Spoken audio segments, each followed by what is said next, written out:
Abiteleva, our Drizzle King, the voice mutant, of course, I'm a program that Love Box. Omwaka 2022, of course, twakutandise mu style, naye ate nga bulijjo bambi agwina kubeera mwaka nga gwakwagala. Gwina kubeera mwaka nga gujjudde ekilove ng'ate mwana wattu love yaffe tugitaddemu ebisoko. Anti wano mu Love Box ne Kabaka Drizzle King, the voice mutant, bambi alolero njagala tutunule ku kye bayita the stages that all couples experience. Tulabe emitendera abaagalana bonna gye bateekwa okuba nga bayitamu. Awampita Drizzle King, the voice mutant, program the Love Box. Are you in a new relationship? Or are you in a seasoned relationship with someone you have been with for several years? It doesn't matter how long your relationship has lasted, because all the relationships will fit snugly in one of these relationship stages. Nkakasa relationship zonna gwampuliriza eyiyo n'ey'omulala n'eya naiba n'ey'oli zigenda kugwa mu kugamba mu mitendera omwenna. Mitendera gino gye ngenda okubawa. Find your own relationship stage here, and it will definitely help you understand your own love life better. Uliriza bulungi bambi sharinga audio eno sindikira munno tusobole okutegeera relationship zaffe zigwawa, tusobole okumanya bwebanga erina kyebulamu twongeddemu ki 2020 mu mwaka gwa kwagala, mwaka gwa kulaga love eri pure, mwaka gwa kugamba kuproving awo betwagala nti tubaagala, era mwaka gwa kwetegereza relationships zaffe zitambula zitya. Okay. Stage 1, the infatuation stage.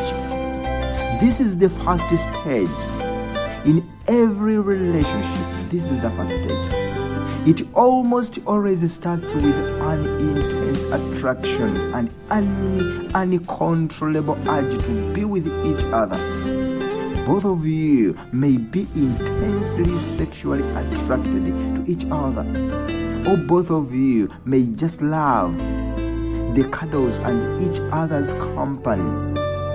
In fact, in this stage, both of you overlook any flaws of each other and only focus on the good sides.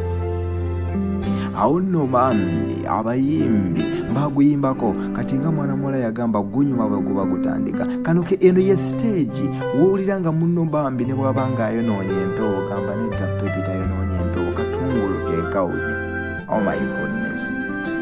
Stage 2, the understanding stage. In this stage, both of you start getting to know each other better. You have long conversations with your partner that stretches late into the night, and everything about your partner interests and fascinates you. You talk about each other's families, exes, likes and dislikes, and other innocent secrets. And life seems so beautiful and romantic at this stage. The stage 3, disturbance stage. This stage usually forces its way into a happy romance after a few months of blissful courting. Do you remember the first fight or angry disagreement you and your partner had?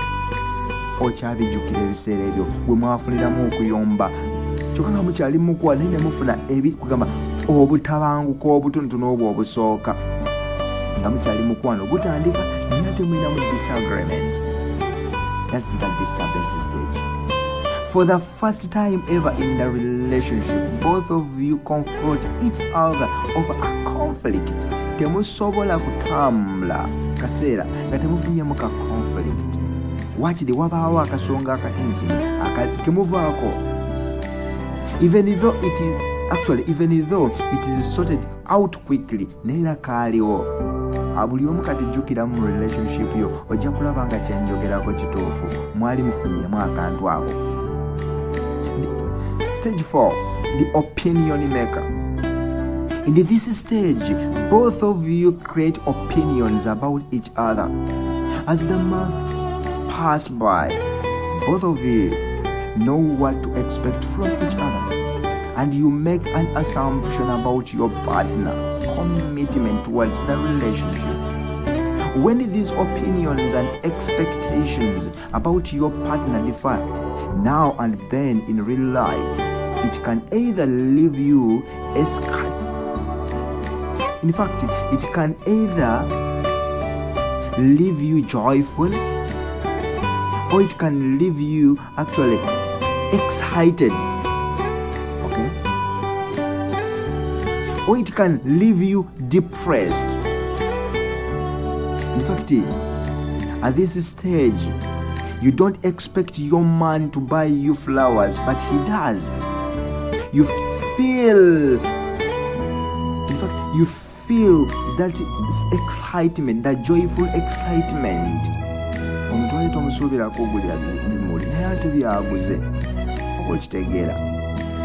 You feel at the same time you expect him to pick you up from the airport on time.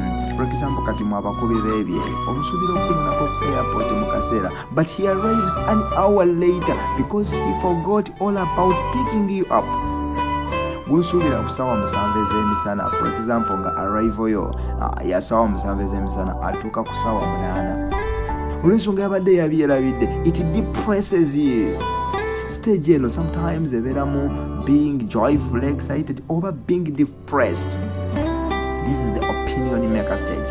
Stage 5, the molding stage. You have your own expectations from an ideal partner.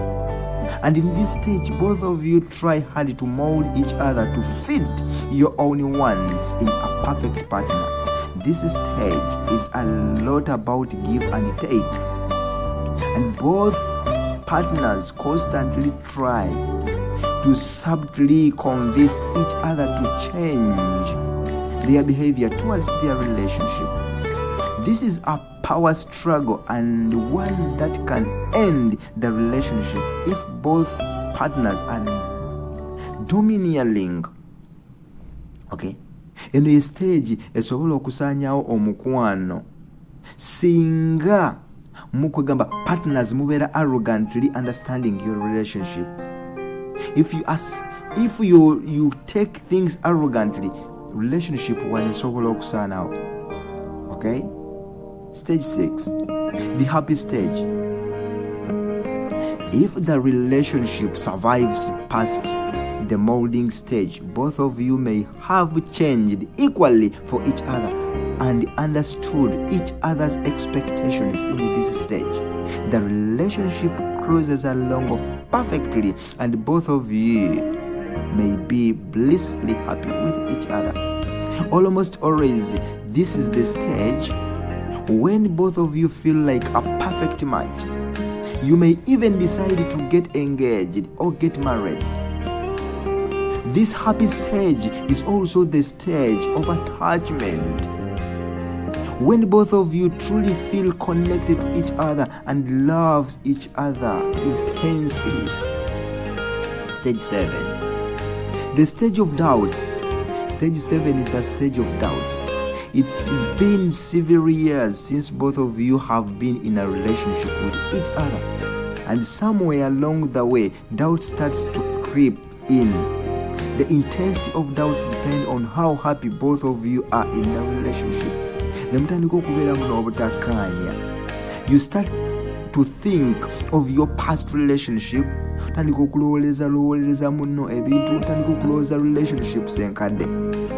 Okay?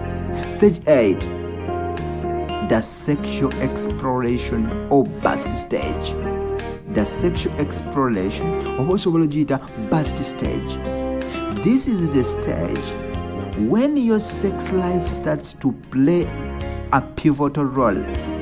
Both your sex drives may change, or one of you may get disinterested in sex. oba okubanga mukyusiza obwagazi. In this stage, You either give up on passionate sex or constantly look for ways to make sex more exciting. If sexual interests start differing here, one of you may end up having an affair. But on the other hand, if you find creative ways to make sex more exciting, your relationship will get better and bring both of you a lot closer.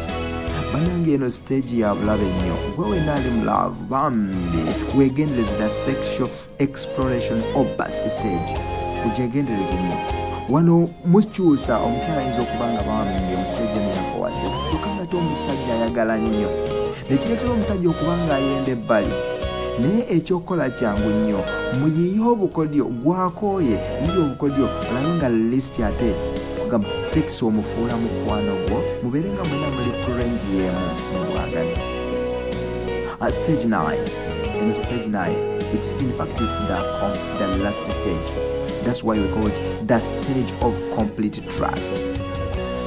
This is the happy stage when both of you love each other and trust each other completely. But at the same time, the unbreakable trust in each other could also turn into each other for granted.